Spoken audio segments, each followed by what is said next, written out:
Welcome to 3 minutes. அழகே அழகு சீரியலில் இன்றைக்கி எபிசோடில் என்னென்ன நடந்துச்சுன்னு பார்க்கலாம் வாங்க. மதியம் அவங்க அப்பா கூட்டிகிட்டு வராரு. வந்தோடனே அவங்க அம்மா பார்க்குறாங்க.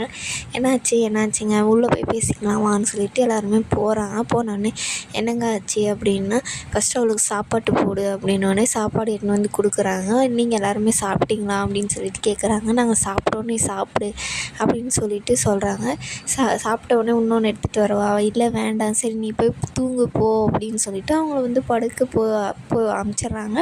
பின்னாடி அவங்க தங்கச்சியும் நீயும் போய் அவ கூடவே இரு அப்படின்னு சொல்லிட்டு அனுப்பிச்சிட்றாங்க. அப்புறம் அவங்க அப்பா அம்மா மதியம் நம்ம தெரியாத கல்யாணம் பண்ணி கொடுத்துட்டோமே, நல்ல குடும்பம் தானே, இப்படி இப்போ கொடுத்தோம், இப்படி பண்ணுறாங்களே.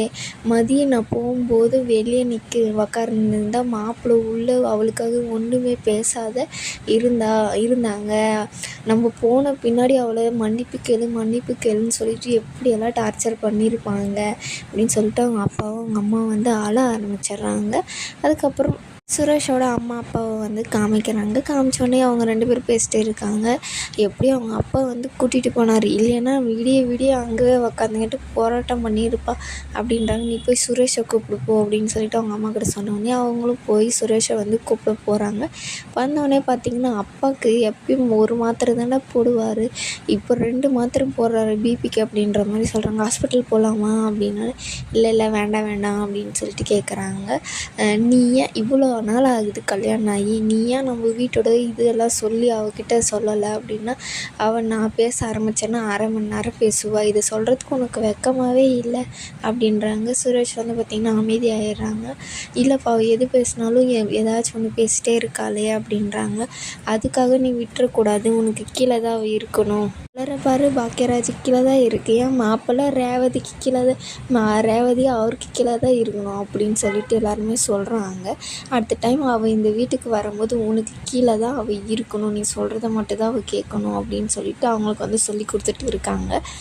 அப்புறம் பார்த்திங்கன்னா, மதியோட அப்பா அம்மா காமிக்கிறாங்க. தூங்கிட்டாங்களா அப்படின்னு போய் பார்க்குறாங்க. மதியோட அம்மா பார்த்தோடனே பார்த்திங்கன்னா, அவங்களும் தூங்கிட்டு இருக்காங்க 2 பேருமே அப்படின்னு அவங்க அப்பா கிட்ட சொல்கிறாங்க.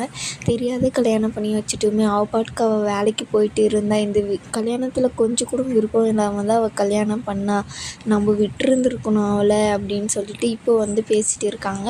ஆமாங்க, என்ன பண்ணுறது அப்படின்னு சொல்லிட்டு அப்போ இருந்த சூழ்நிலைக்கு அதுதான் கரெக்டுன்னு பட்டுச்சு. ஆனால் இப்போ நடக்கிறதெல்லாம் பார்த்தா ரொம்பவே பயமாக இருக்குங்க அப்படின்னு 2 பேர் பேசிட்டு இருக்காங்க. அதுக்கப்புறம் நம்ம மலரை காமிக்கிறாங்க.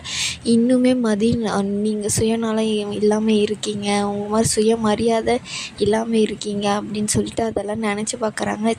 எனக்கு ஒரு சுயமரியாதையே இல்லை அப்படின்னு சொல்லிட்டு வருத்தப்பட்டு உக்காந்துட்டு இருக்காங்க. பாக்கியராஜுக்கு ஏன் மலர், அந்த பொண்ணு ஏதோ தெரியாத பேசிடுச்சு, நீ படுவா அப்படின்றாங்க. தெரியாது இல்லைங்க, இந்த வீட்டுக்கு நான் கல்யாணம் பண்ணி வந்ததுலேருந்து எனக்குன்னு ஒரு சுயமரியாதை இல்லாமையே போச்சு. அவள் சொல்கிறது எல்லாமே கரெக்டு தான். இந்த வீட்டில் எனக்கு என்னென்னலாம் நடந்துச்சோ அதுதான் இப்போ மதிக்கும் நடக்குது. ஆனால் அவளோட பேசுகிறதுக்கு யாரும் இல்லை அவளுக்கு. ஆனால் அவளை விட்டு கொடுக்காம பேசுகிறா. எனக்கு நீங்கள் தான் பேசணும் அப்படின்னு சொல்லிட்டு சொல்கிறாங்க. நான் போய் என்ன பேசுகிறது மலர்?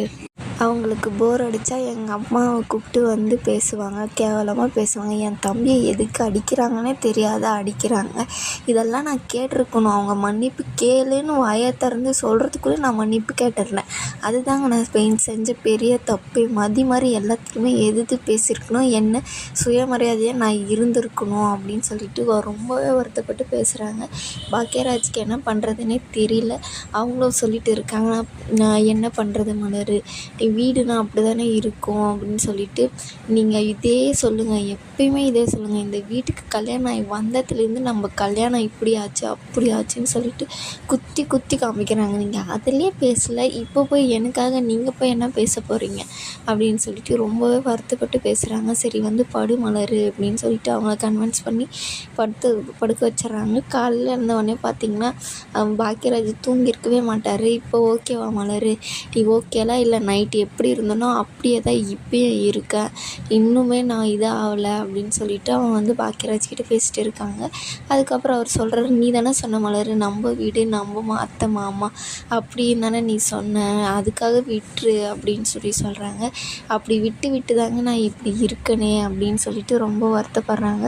ஸோ அவங்கள ஒரு இதில் கூட என்னை வந்து மரியாதையாக நடத்தினதில்லை, யார் வந்தாலும் சரி கேவலமாக தான் பேசுவாங்க அப்படின்னு சொல்லி பேசிகிட்டு இருக்காங்க.